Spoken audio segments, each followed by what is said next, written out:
Saya setiap kali kalau ajar anak mengaji, sebab bapak dia yang ajar, dia tak fokus. Mungkin bapak sekarang tak samalah macam bapak dulu kan. Jadi kalau sekarang kalau ajar, anak tu dia tak fokus. Dia nak kena ustaz juga ajar. Macam mana saya nak handle benda ni? So saya tukar cara saya ajar. Saya tak ajar duduk depan dia duduk depan saya depan dia, saya pandang dia pandang saya. Tak macam tu. So saya gunakan ni, jari tajwid. Ni fokus khusus kepada anak-anak yang dah besar lah. Contoh macam budak darjah 3, darjah 2, 3 ke atas lah yang dah pandai.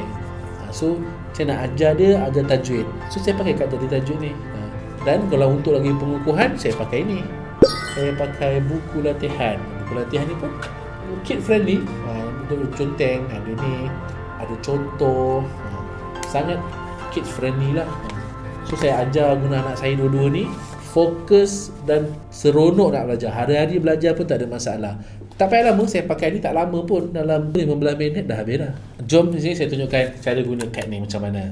Okey, sebagai contoh saya nak tunjuk dekat sini. Okey, macam mana kita boleh senang kita nak faham. Saya ambil satu hukum yang agak jarang orang cakap, iaitu mad lazim kalimi musaqqal. Okey, biasanya kita dengar izhar, halqi, ikhfa, syafawi ni kita biasa typical dengar. Kali ni kita nak ambil contoh mad lazim. Kita tengok dekat ayat ni, dalam surah Al-Fatihah ayat yang ke-7 ada pada perkataan waladdallin. Jom di sini saya tunjukkan cara guna kad ni macam mana.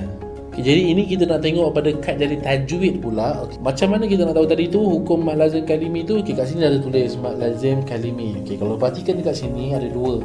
Ada tulis dah dekat sini mad lazim kalimi ni sama ada dia musaqqal ataupun dia mukhaffaf. Musaqqal ni berat, mukhaffaf ni ringan. Jadi nak tahu mad lazim tu dia ringan ke, mad lazim kalimi ni dia berat ke, beza dia dah dekat sini. Dalam buku jari tajwid ni kita dah tunjuk dah beza dia.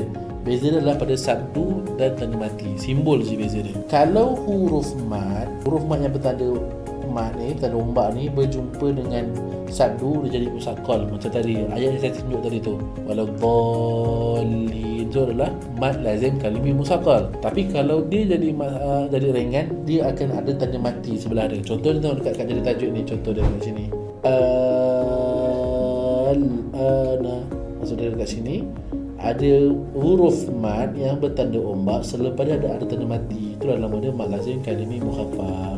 Okay, so cara kita nak pakai dekat sini adalah kita tengok simbol tadi tu. Kalau kita jumpa dalam Quran, kita tengok simbol yang sama yang ada macam ni.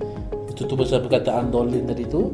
Lepas tu kita tunjukkan dia, letakkan dia bawah jari mad. Ni jari mad. Mad lazim kalimi, letakkan bawah jari mad, tengok warna dia apa. Mad lazim kalimi warna dia adalah hijau.